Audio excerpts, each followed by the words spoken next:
అండి అందరికీ యావత్ తెలుగు రాష్ట్ర ప్రజలందరికీ నమస్తే. అండ్ ఈరోజు ముఖ్యంగా ఇక్కడికి వచ్చిన ఉద్దేశం, ప్రెస్ మీట్ పెట్టాల్సిన ఉద్దేశం ఏంటంటే, మా శివశక్తులకు జరిగిన అవమానం, బల్కంపేట ఎల్లమ్మ టెంపుల్ దగ్గర జరిగిన అవమానం ఇది గత చాలా సంవత్సరాలుగా జరుగుతూనే ఉంది.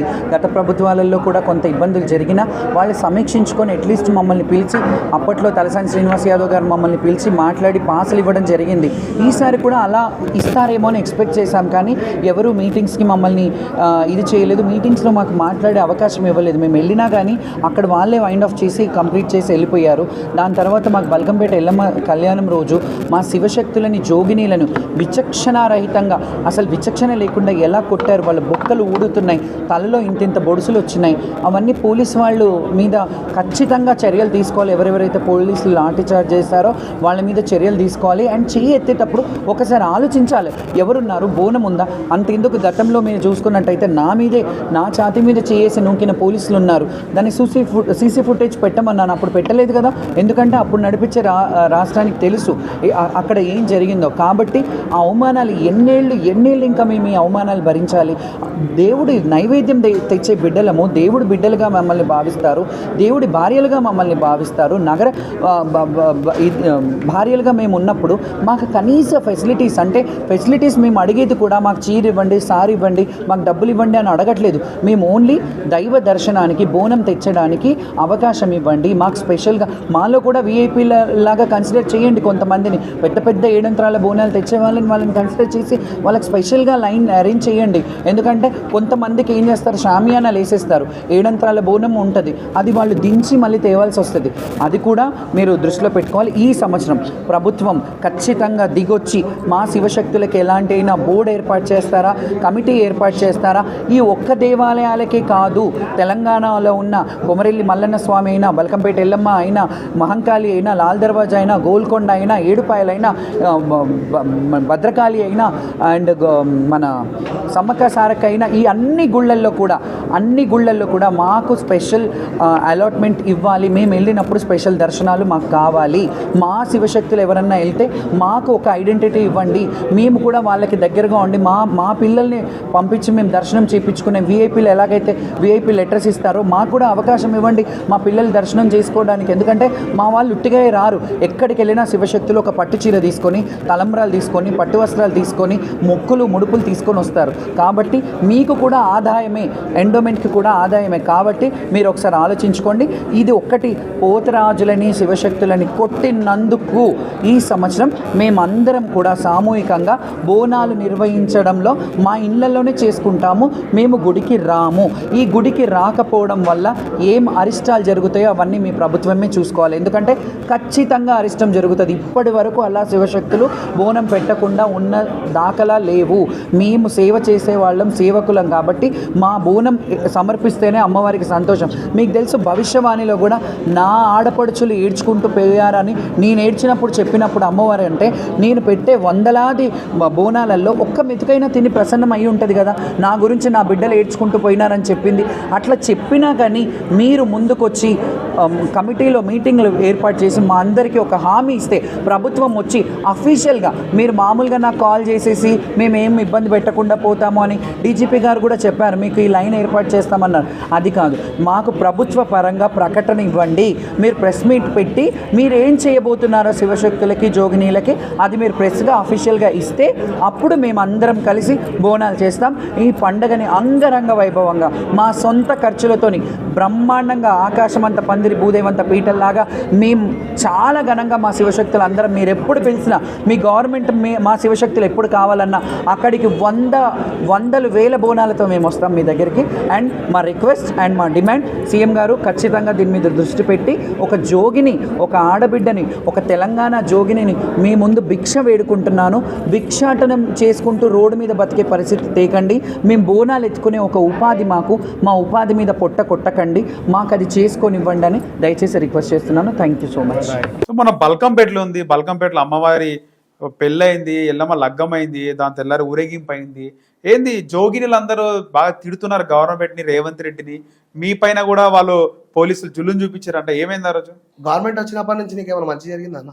కాంగ్రెస్ పార్టీ వచ్చినప్పటి నుంచి అన్నీ జరిగినాయా? నేనైతే జరిగినాయనే చెప్తా. మంచిగా అయిందన్నా? మంచిగా అయిందనే చెప్తా. ఉమ్. మంచిగా అయింది మొన్న, ఉమ్. మంచిగా అయింది. ఇంతకుముందు కేసీఆర్ సార్ ఉన్నప్పుడు కూడా ఏ అడ్డంకులు లేకుండే. ఇప్పుడైతే మంచిగానే అయింది అంట. ఎందుకు మంచిగా అయింది అంటే రేపు పొద్దున ఈ మీడియా మీ దారాగా కోలుకున్న ఎమ్మెల్యేలు ఎంపీలు చూసి నన్ను అరెస్ట్ చేయించిన, నన్ను కొట్టి చంపేసిన నేనైతే రెడీగా ఉన్నదాన్ని. ఏమైందన్న ఆ రోజు? అమ్మవారు అంటే ఏందన్న, కళ్యాణం, లోక కళ్యాణం అమ్మవారు. ఆమె జోగినులతోని శోత్రాలతోని ఆమె పూజ పునస్కారాలు, వాళ్ళు ఒడి బియ్యం పోయడము, వాళ్ళు అక్కడ పసుపు కొమ్మ కట్టుకోవడము, మళ్ళీ తాత ముత్తాతల నుంచి ఆనవాయితీగా వస్తున్న ఒక ఆ బల్కంపేట కళ్యాణం అంటే ఏంది, అన్ని దిక్కులు అవుతుంది అట్లనే. తెలంగాణ రాష్ట్రంలో అవుతుందా? మన దగ్గర ఉన్నట్టు తెలంగాణ రాష్ట్రంలో అవుతుందా? నాకు 6 సంవత్సరాల నుంచి గుర్తించి నేను అక్కడ పోతరాశం వేస్తా. యాదగిరి పెద్ద చారి ఉన్నాడు, మామ ఉన్నాడు, ఆయన మాకు గుర్తించి గోల్కొండ నుంచి తీసుకొచ్చి అక్కడ వ్రతం కూడా పోతరాశం వేపినాం. రూపాయి తీసుకోం మేము. వాళ్ళు ఇచ్చిన పసుపు కుంకుమతోని ఆనందంగా ఇస్తాం. రథం లోపలికి వెళ్ళి అమ్మవారు లోపలికి వెళ్ళి ఆడతయ్యేదాకా ఉండి వాళ్ళు ఇచ్చే ప్రసాదం తీసుకొని ఇంటికి వెళ్ళిపోతాం. అలాంటిది పోతరాజు వచ్చిందంటే ఒక చీటపురుగు వచ్చినట్టు నింబడే నెట్టేయడం అని. అరే సార్ మమ్మల్ని గుర్తించడం, మేము రథంకి వేస్తాము, మీరు కొత్తగా వచ్చిరేమో, కొత్త లేదు పాత లేదు అంటే బూతు మాసలు దెంగే అక్కడ. అరే తురే నేను బమ్మాడిదినా హిందూ కాదా? ఎస్ఐ హిందూ కాదా? ఎస్ఐ హిందూ బొందో అన్న, ఎవరైతే నువ్వు డ్యూటీ పైన వచ్చినా నువ్వు డ్యూటీ చేయాలి.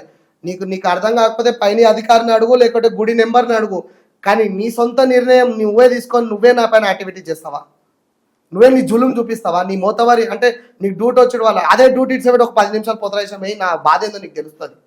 అదే పోతరాశం ఇప్పి నువ్వు ఒకసారి బోనం ఎత్తుకొని చూడు, 2 అంతరాల బోనము నేను ఎత్తి మీద పెట్టుకొని చూపెట్టు. నువ్వు ఏ డిపార్ట్మెంట్ అయితే ఏంది ఆ నొప్పి అనేది నువ్వు చూడు ఒకసారి. బాధ పెట్టడం తప్పే కదా. ఒక జోగిని కట్టలు తీసుకొని కొట్టిరన్న, ఆమె ధర్నా చేస్తే, ఆమె ధర్నా చేయడం వల్ల ఎంతో మందికి ఆదరణ. ఆమె పెళ్ళైన తర్వాత రథం అంటే ఏందన్న, భరాతగా మన లెక్కల రథం ఊరేగింపు ముంగట బాజా భజంత్రీలు ఉంటాయి కదా అన్న, ఆటపాటలతోనే ఆమె ఆనందించుకుంటూ తీసుకెళ్తాం కదా. ఏమీ లేదన్న, సైలెంట్ గా పోతుంది. ఎట్లా పోతుంది అన్న? ఇన్ని సంవత్సరాల నుంచి ఇంత అంగరంగ వైభవంగా చేసి ఈ సంవత్సరం ఒక గవర్నమెంట్ వస్తే ఇంకా అంగరంగ వైభవంగా చేయకుండా ఆకతాయిలు వచ్చిరు, గాంజా తాగేటోళ్ళకి చాకులు పట్టుకొని కొట్టుకునేటో. అసుంటోళ్ళకి పోలీసు వాళ్ళు ఉన్నారు కదా, ఉన్నారు. మాసుంటోళ్ళకి ఓడున్నారు. మాసుంటోళ్ళకి పోలీసు వాళ్ళు కావాలా? అంటే మేము ఆటపాటలు ఆడుకొని నిజాయితీగా చేసుకునేటోళ్ళకి కూడా పోలీసు వాళ్ళు కావాలా? చెప్పు మళ్ళీ, అట్లా చెప్పు మన వాళ్ళ జులుమేందన్న కొట్టడం. గుమ్మడికాయ సార్ ఈ చౌరస్తాలో 10 సంవత్సరం ఇక్కడ గావపడతాం అక్కడ బాగుపడతాం అని చెప్పి అక్కడ గావపడుతుంటే గుమ్మడికాయ లేదు ఏది లేదని నువ్వుకేచుడే పట్టని నువ్వేం చేస్తావు చేసుకో, నిన్ను అది చేస్తా అని చెప్పి నా వీడియో తీయడం, నన్ను ఇబ్బంది గురిపెట్టడం, నా తమ్ముని కొట్టడానికి వస్తే తమ్ముని పక్క చెప్పేస్తే నా నడుముకు 2 కట్టెలు, ఆయన భారీ కట్టెలు లట్ కట్టతో కొట్టడం ఏందన్న. నేను హాస్పిటల్లో చూపించుకున్నాను, 2 డేస్ నుంచి హాస్పిటల్లో ఉన్నా. అంటే ఎందుకు కొట్టడం? ధర్నా చేసినాం. ధర్నా చేస్తే మొత్తం అందరు నిండిపోవడము, రావడం వచ్చి ఒక 5-10 నిమిషాలు చూసి అందరిని లాఠీ చాటుతో ఇష్టం ఉన్నట్టు కొట్టి రథం ఏం చేసినావు? ఏం ఫైదా? నీ కడుపు నిండిందా? నీ కాలు నిండిందా? నీ ఆస్తి నిండిందా? మమ్మల్ని కొట్టడం వల్ల నీకేం ఫైదా? నా నోటితోనే తిడుతుండొచ్చు, నా మనసులకేం కలకల నీకు బరోబర్ తలుగుతుంది కదా. అట్లనే ఎంతమంది జోగులను వాళ్ళ గోసాని ఏడ్చిరన్న, వాళ్ళని కొట్టుడు నెత్తిలకి కాళ్ళ ఈపులకి. ఒక కన్నతల్లి ఇప్పి బట్టిప్పి ఎర్రగా అయిపోయింది, కమిలిపోయిందని చూస్తే ఆమె నోటితో నేర్వదన్న, గుండెతో బాధతో నేడుస్తుంది, కలకల పెడుతుంది. నా పిల్లగాన్ని ఓడగొట్టిండు దళిద్రుడు, మేమేం పాపం చేసినామని చెప్పి ఆమె ఏడిస్తే నీకేమైనా మంచిగా కదా? నీ ఇంట్లో కూడా కన్నతల్లి దెబ్బలు తూకుంటుందా? నా కన్నతల్లిని పక్క పెడతా అన్న, ఆ అమ్మవారు ఎల్లమ్మ తల్లి నా కన్న తల్లి కంటే ఎక్కువ అని చెప్పి నేను భావిస్తా. ఆ తల్లి బాధపడకుండా ఉంటుందా? నేను అమ్మవారికి 365 రోజులు సేవ చేసుకుంటా, 2 నెలలు పొతరాశం వేస్తా, జోగినీళ్ళు బోనాలు ఎత్తుతారు, వాళ్ళు బియ్యాలు పోస్తారు, శివసత్తులు ఊగుతారు, చేస్తారు. వాళ్ళు కూడా బాధపడి నేను బాధపడి నువ్వు ఏం బాగుపడతావు అన్న? బాగుపడతావా? పడలేవు కదా. ఆ దేవుని పైన ఇడిచిపెట్టినాం, ఏదైతే అది అవుతుంది. ఇంతకుముందు ఉన్న గవర్నమెంట్ ఇట్లా చేయలేదు. తలసన్న గిట పోతరాలని బోనాలని గుర్తించి ఫస్ట్ వాళ్ళకి ప్రిఫరెన్స్ ఇవ్వండి, వాళ్ళు లేకపోతే మనం లేమని చెప్పి లాస్ట్ ఇయర్ చెప్పిండు. వాళ్ళు చేయడం వల్ల లేనందుకే ఇందుకన్నా బాధలు, మాకు లేనందుకే ఇందుకన్నా బాధలు. గోల్కొండలు కానీ ఈడ కానీ లేనందుకే బాధలు. ఉన్నదన్న, అన్న చనిపోయే లేకుండా ఉన్నాడేమో, కానీ ఒకవేళ ఆయన రాలేదు, ఒకవేళ ఆయన ఉండింటే మాకు ఈ బాధలు ఉంటుండేనా? మేము ఆ తల్లికి ఎంత నవ్వుకుంటా ముడుచుకుంటా ఆడి పాడి ఆమె మెప్పించి మేము ఎంతో అంగరంగ వైభవంగా ఉంటుండే. ఎంత బాధపడుతురు అన్న, ఎంత బాధపడుతురు, చాలా గోసపడుతురు. నువ్వు ఆకతాయిలం పట్టుకో, చిల్లర పని చేస్తాను, కొట్టు, సంపు, ఏమైనా చేసుకో, దొరుకుతారు కదా నీకు అంతమంది, కేసులే దొరుకుతాయి కదా. మమ్మల్ని పట్టుకుంటే నీ కేసులు దొరుకుతాయా? మమ్మల్ని బాధ పెడితే నీ కేసులు దొరుకుతాయా? ఎంత హరాస్మెంట్ చేస్తుండే ఒక ఎస్ఎస్ఆర్ అయితే. తక్మీలో అందరూ ఊకో ఊకో అన్న కానీ ఆయన కోపంని, ఆయన ఉన్న డ్యూటీలో ఉన్న సిన్సియారిటీని మా మీద చూపిస్తే ఏం కాదు. నువ్వు అదే దొంగల మీద, పెద్ద పెద్ద రౌడీ షీటర్ల మీద, వాళ్ళ మీద వీళ్ళ మీద చూపెట్టు. మేము చేసుకొని బతికేట పొట్ట తిప్పలకు బతికేటోళ్ళ మీద నువ్వు అట్టిచూడడం చేస్తే నీకేం వస్తుందని, ఏం నిండుతుందని చెప్పి గుడ్లిప్పి మాట్లాడి నూకేస్తే నీకేమొస్తుంది? నేను అదే గుడ్లిప్పి నేను బి స్టార్ట్ అయినాను అనుకో, 1 వారం అయిపోతుంది. నువ్వు నన్ను కొట్టి లోపడేసుకుంటావచ్చు. తెల్లారి ఏమవుతుంది? ప్రజల ముంగట వచ్చి నువ్వు తప్పైందని కాలుమొక్కి క్షమాపణ చెప్పేదాకా ఊకోరు. పబ్లిక్ గేమ్ పిచ్చోళ్ళు కాదన్నా, పబ్లిక్ గేమ్ పచ్చోళ్ళు కాదు. తొందరగా అయిపోయినట్టుంది ఈ ప్రోగ్రామ్ అంతా కూడా. ఇక అయిపోయిందన్న, వాళ్ళ జులుంలో ఖతం చేసిరు. వాళ్ళకి చేసుకునే శక్తి లేదు, నిలవాడే అంత గట్టిగా లేదు, తొందరగా తీసుకొచ్చి ఇడిచిపెట్టేసి. ఎవరు లేరా అక్కడ లోకల్ లీడర్లు కానీ ఎవరు లేరు? వాళ్ళ మాట గిట్ట వింటలేరన్న. వాళ్ళు కూడా పాపం చాలా రిక్వెస్ట్ చేశారు, వాళ్ళ మాట మీద వినట్లేదు. ఒక్కసారి లైన్లకి బయటకు వచ్చి మళ్ళీ లోపలికి పోయే ఛాన్స్ గిట్ట వాళ్ళకి లేకుండా చేశారు. ఎవరు గుడోలు, ఎవరు పెద్దోళ్ళు, ఎవరు ఏంది కథ? ఇది మత మార్పిడి లేక వేరే మతం వాళ్ళు వచ్చి వీళ్ళు ఇక్కడ చేసుకోవద్దు అన్నట్టు నొక్కపోయినట్టు ఉంటుంది. అట్లనే ఉందా? అంతే. అదే నువ్వు దేవుని నమ్మేటోని అయితే పోనీ మనోలేగా చేసుకుంటారు. జోగిని శ్యామల కూడా ఏడ్చింది కదా బాధపడి. అక్క ఇప్పటి నుంచి కాదు, ఆమె ఎన్నో విషయాలలో ఎంతో మందికి ఎంకరేజ్ చేసుకుంటూ వచ్చింది. జోగిని శ్యామలక్క చాలా విషయాలలో చాలా మందిని ఎంకరేజ్ చేసింది. ఇదే శివసత్తులకి రానియకపోతే ఆమె అక్కడనే ఆగిపోయి గవర్నమెంట్తో కొట్లాడింది, పోతరాల గురించి కొట్లాడింది, ఎన్నో మంచి విషయాల కోసం ఆమె గుళ్ళకాడ ఎన్నో సేవలు చేసింది. ఆమెను గుర్తించకుండా ఆమెను గిట్ట ఆపడం, గుడి చుట్టూ దింపడం, ఇక్కడ ఇక్కడ చిన్న పిల్లనా ఏమన్నా? చిన్న మనిషి ఏమన్నా? ఇక్కడ నుంచి అక్కడ దింపు, అక్కడి నుంచి ఇక్కడ దింపు, నెత్తి మీద అమ్మవారు బియ్యం పెట్టుకొని ఆమె చేయాల్సిన కార్యక్రమం లేకుండా మీరు ఆమెను బాధ పెట్టి ఏం ఫాయిదా మీకు? ఏం కడుపు నిండుతుందా మీకు? ఏమి కాదు. ఆమె కలకల అయినట్టే మీరు నాశనమే పోతారు. అంతే కదా. ఇప్పుడు నా కలకల తీసుకుంటున్నావు, నేనైతే బాధపడుతున్నాను నన్ను కొట్టినందుకు. నా తమ్ముడిని రక్షించుకోవడానికి నా తమ్ముడిని జరిపితే నాకు పడ్డాయి 2 దెబ్బలు. కానీ నేను ఎవరికి చెప్పుకుంటలేను నా బాధ. అయ్యేది అవుతుంది, ఏమయ్యేది ఉంటే అది అవుతుంది.